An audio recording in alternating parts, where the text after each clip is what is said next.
Table থেকে এক glass পানি তুলে পপির গায়ে ঢেলে দিল। মুহূর্তের জন্য ঘর নিস্তব্ধ হয়ে গেল, কিন্তু পপি রাগ না করে শুধু মৃদু হেসে ফেলল।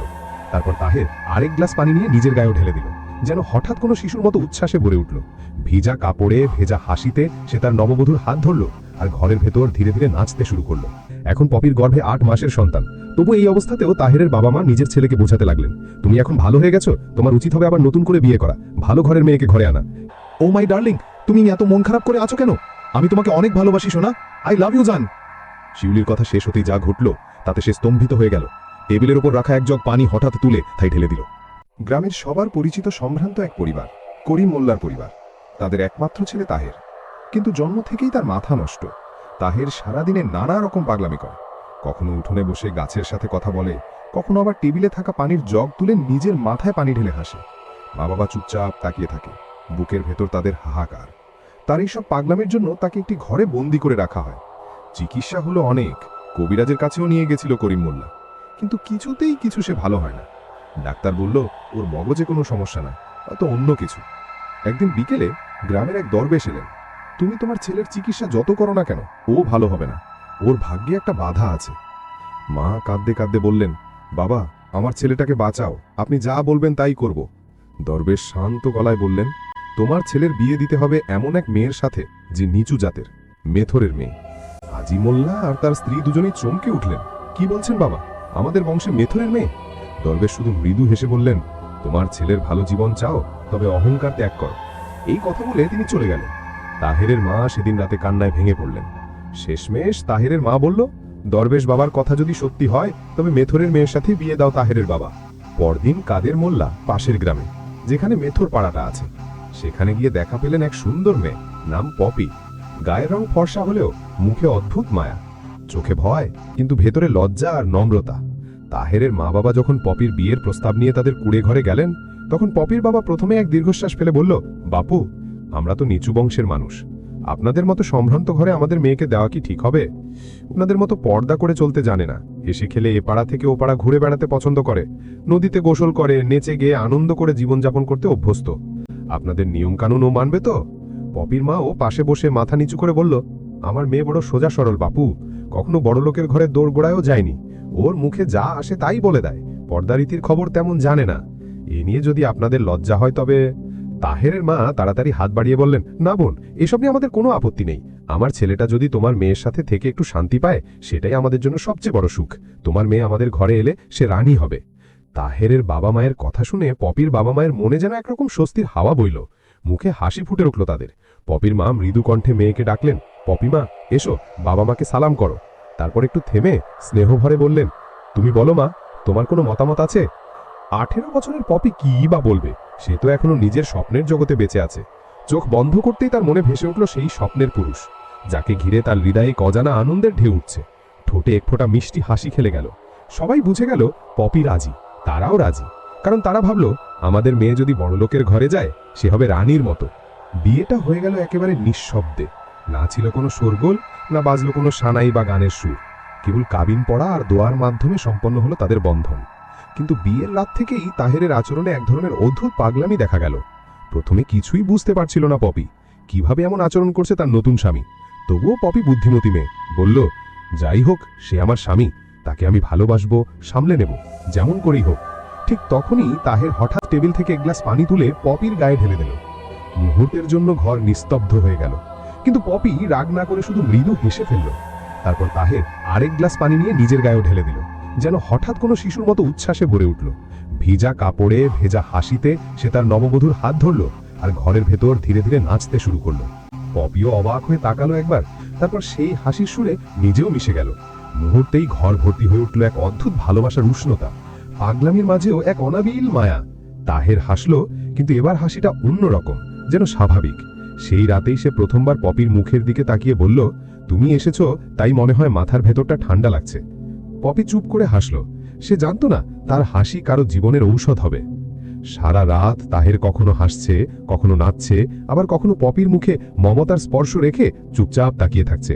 পপি একসময় বুঝে গেল এ মানুষটা আসলে পাগল নয়, একাকিত্বে ক্ষতবিক্ষত এক হৃদয়। সে ভালোবাসা চায়, স্নেহ চায়। পপি মনে মনে বলল, আমার স্বামীকে আমি ভালোবাসবো, তার পাগলামিকে সামলে নেব, আমি যদি তাকে মমতায় ভরিয়ে দেই, বুকে জড়িয়ে ভালোবাসা দেই, সে একদিন ঠিকই সুস্থ হবে। রাতটি কাটল এক অদ্ভুত প্রশান্তিতে। তাহের ধীরে ধীরে শান্ত হয়ে এলো। পপির বুকেও জাগলো এক নতুন অনুভূতি, যেন ভালোবাসা নামের কোনো জাদু তাদের দুজনকে এক সূত্রে বেঁধে ফেলেছে। সকালবেলা পুকুর পাড়ের শান্ত বাতাসে পপি বসে আছে তাহেরের পাশে। সূর্যের কোমল আলো জলে ঝিলিক দিচ্ছে, আর তাহের হাসতে হাসতে কিছু বলছে। পপি মনোযোগ দিয়ে শুনছে, চোখে এক অদ্ভুত তৃপ্তি। এদিকে ঘরে তাহেরের বাবা মা দরজা খোলা দেখে চমকে উঠলেন। ঘর ফাঁকা, ছেলে আর ছেলের বউ কোথাও নেই। তাড়াতাড়ি চারদিকে খোঁজাখুঁজি শুরু হলো। শেষে তারা পুকুরের দিকে গিয়ে দেখে তাদের ছেলে ও পুত্রবধূ পাশাপাশি বসে গল্প করছে। দুজনের মুখে হাসি। তাহেরের মা একটু ভয় মেশানো গলায় বললেন, পপিমা, তুমি জানো না তাহেরকে ঘর থেকে বের হতে মানা? ও যদি বাইরে কিছু খারাপ হয়ে যেতে পারে। পপি মৃদু হাসলো, শান্ত কণ্ঠে বলল, মা, আপনি নিজেই তো দেখছেন আপনার ছেলে এখন কেমন স্বাভাবিক। এক রাতেই কতটা বদলে গেছে। মা, সে ভালো হয়ে গেছে আল্লাহর রহমতে। তাহেরের মা অবাক চোখে ছেলের দিকে তাকালেন। সত্যি অনেকদিন পর এমন শান্ত স্বচ্ছ হাসি দেখলেন তাহেরের মুখে। কথায় আছে, স্বার্থ শেষ হলে মূল্য ফুরিয়ে যায়। তাহেরের বাবা মা ছেলের সুস্থতা ফিরে আসতে দেখে প্রথমে খুশি হলেও মনে মনে এক ভিন্ন হিসাব মেলাতে শুরু করলেন। ভাবলেন, এখন তো তাহের পুরোপুরি ভালো হয়ে গেছে, তাহলে ওকে ভালো ঘরের মেয়ের সঙ্গে বিয়ে দিলে কেমন হয়? এক মেয়েথরের মেয়েকে আর কতদিন ঘরে রাখা যায়? তাই তারা গোপনে নতুন পাত্রী দেখতে শুরু করলেন। এদিকে পপি বুঝতে পারছিল, এখন আর আগের মতো কেউ তার হাসি, তার যত্ন, এমনকি তাহেরের সঙ্গে তার মিষ্টি সম্পর্কও পছন্দ করছে না। একসময়ের স্নেহময়ী শাশুড়ির চোখে এখন অদ্ভুত এক বিরক্তি। এর মধ্যেই এক সকালে পপি আর তাহের আনন্দের খবর নিয়ে এলো। মা বাবা, তোমরা দাদা দাদি হচ্ছ। কিন্তু খবরটা শোনার পরও তাদের মুখে কোনো আনন্দ উচ্ছ্বাস দেখা গেল না। পপি এক দৃষ্টে তাকিয়ে রইল। মনে হলো কোথাও যেন একটা অদৃশ্য দেয়াল তৈরি হচ্ছে তার আর এই পরিবারের মধ্যে। এখন পপির গর্ভে 8 মাসের সন্তান। তবু এই অবস্থাতেও তাহেরের বাবা মা নিজের ছেলেকে বোঝাতে লাগলেন, তুমি এখন ভালো হয়ে গেছো, তোমার উচিত হবে আবার নতুন করে বিয়ে করা, ভালো ঘরের মেয়েকে ঘরে আনা। কিন্তু তাহের যেন একেবারেই বদলে গেছে। সে শান্ত গলায় বলল, মা, পপি ছাড়া আমি কিছুই চাই না। ওই আমার জীবন, আমার শান্তি। একদিন হঠাৎই তাহেরের বাবা মা সিদ্ধান্ত নিলেন, এভাবে আর চলবে না। জোর করেই তারা গর্ভবতী পপিকে তার বাবার বাড়িতে পৌঁছে দিলেন। পপির চোখে তখন অঝরে কান্না, অথচ মুখে কোনো কথা নেই। পপির দরিদ্র বাবা মা হতভম্ব হয়ে তাকিয়ে রইলেন। তাহেরের মা ব্যাগ থেকে একটা ছোট বাক্স বের করে বললেন, এই নেন 10 ভরি সোনা, এটা দিয়ে মেয়েকে নিয়ে সুখে থাকুন। কিন্তু একটা কথা মনে রাখবেন, আপনার মেয়েকে আর কখনো আমার ছেলের কাছে পাঠাবেন না। তাহেরের নতুন বউ শিউলি দেখতে খারাপ না, শিক্ষিতা, ভদ্র, উঁচু বংশের মেয়ে। সবাই ভেবেছিল এ বিয়েতে তাহেরের জীবন অনেক সুন্দর হবে, কিন্তু বাস্তবতা হলো উল্টো। বিয়ের আগে তাহের তার বাবা মাকে বলেছিল, আপনারা চাইলে জোর করে আমার বিয়ে দিতে পারেন, কিন্তু আমি পপিকেই সারা জীবন ভালোবাসব। দূরে থেকেও মানুষ ভালোবাসতে পারে মা। বাবা মা ভেবেছিলেন নতুন সংসার, নতুন বউ, সবই ধীরে ধীরে পুরনো স্মৃতি মুছে দেবে, কিন্তু তা হয়নি। বরং বিয়ের পর থেকে তাহের আরও চুপচাপ হয়ে গেছে। এক সময়ের হাসি খুশি ছেলেটি এখন নীরব, হতাশ। নতুন বউ শিউলি প্রথমে ভেবেছিল হয়তো সময়ের সাথে সাথে সব ঠিক হবে, কিন্তু দিন যেতে যেতে সে বুঝল তাহের যেন অন্য জগতে বাস করছে। একদিন শিউলি সাহস করে কাছে গিয়ে বলল, ও মাই ডার্লিং, তুমি এত মন খারাপ করে আছো কেন? আমি তোমাকে অনেক ভালোবাসি সোনা, আই লাভ ইউ জান। শিউলির কথা শেষ হতেই যা ঘটল তাতে সে স্তম্ভিত হয়ে গেল। টেবিলের ওপর রাখা এক জগ পানি হঠাৎ তুলে তাই ঢেলে দিল। তারপর পাগলের মতো হেসে উঠল, এক অদ্ভুত বিভীষিকাময় হাসি। ভয়ে কাঁপতে কাঁপতে শিউলি চিৎকার করে উঠল, মা, বাবা, আপনারা আমাকে একটা মানসিক রোগীর সঙ্গে বিয়ে দিয়েছেন। শিউলির বাবা মা এসে হাজির। রাগে অপমানে তারা তাহেরের বাবা মাকে বলল, আপনারা প্রতারক, কিভাবে পারলেন আমাদের মেয়ের জীবন নষ্ট করতে? তাহেরের বাবা মা শুধু নীরবে কেঁদে গেলেন। তাদের চোখে অনুতাপ, কণ্ঠে নিঃশব্দ আর্তনাদ, যেন ভাগ্যের নির্মম রায় মেনে নিচ্ছেন। এখন তাহেরকে ঘরে বন্দি করে রাখতে হয়, কারণ সে আবার আগের মতো পাগলামি শুরু করেছে। কখনো দেওয়ালের সাথে কথা বলে, কখনো আকাশের দিকে তাকিয়ে হেসে ওঠে, কখনো পপির নাম ধরে কান্নায় ভেঙে পড়ে। দিন দিন তাহেরের অবস্থা আরো খারাপ হচ্ছে। তার বাবা মা এখন সম্পূর্ণ নিরুপায়। তারা জানে কোনো ডাক্তার, কোনো ঔষধেই তাদের ছেলেকে ভালো করবে না। তাহেরের একটাই ওষুধ, পপি। শুধু পপিই পারে তাকে আগের মতো করে তুলতে। কিন্তু সেই পপিকে তারা কেমন করে আবার মুখ দেখাবে? এত অপমানের পর পপির বাবা মা কি আর রাজি হবেন? তবু শেষ আশা নিয়ে তাহেরের বাবা মা একদিন রওনা দিলেন পপিদের বাড়ি।